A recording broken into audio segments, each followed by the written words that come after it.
Pikmin wasn't originally meant to be Pikmin at all. The project Pikmin started out as Super Mario 128, a tech demo that was supposed to show the power of the Nintendo GameCube. The demo just showed 128 Marios in one place interacting with each other.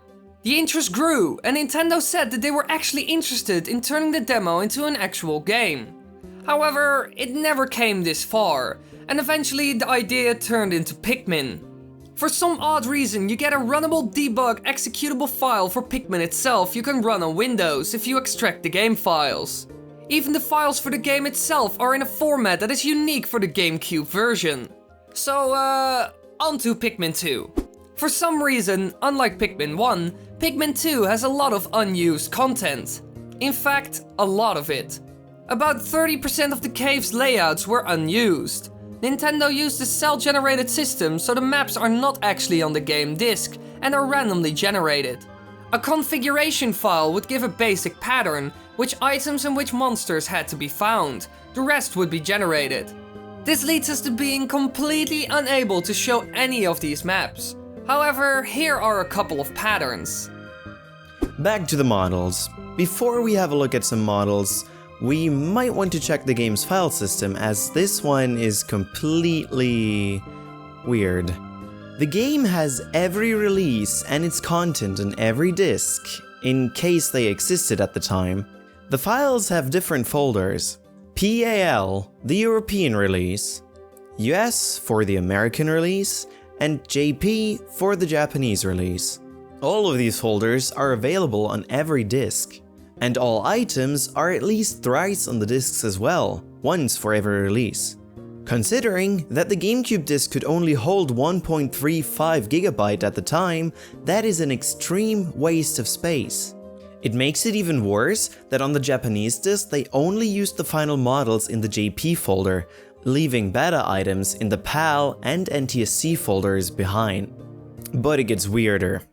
While for most games everything is packed in one folder, every developer still has his own folder in the game files. This makes the file system extremely unhandy. So not only do they have all regions on one disk, if old files from the developers weren't meant to be overwritten, they would just keep them there. So a lot of old icons and models are still on the disk, even of items that probably never made it into the modeling phase. But how could they afford such a waste of space? The answer lies in a cell system. It is by far not a new system. However, this allows the team to make a lot of maps and caves without using a lot of space. This also brings in variation, as they could be randomly generated. Every map has a specified layout and specified items saved in a configuration file that defines the caves and their content.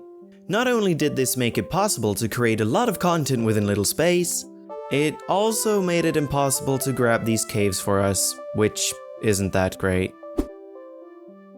An early donut! A CD of Luigi's Mansion! A CD of Super Mario Sunshine! A CD of Pikmin? A CD of Wind Waker! And lastly, a toy tank which resembles a German turret of World War II. Yeah, child-friendly. But these are pretty new files. Let's dig a little deeper.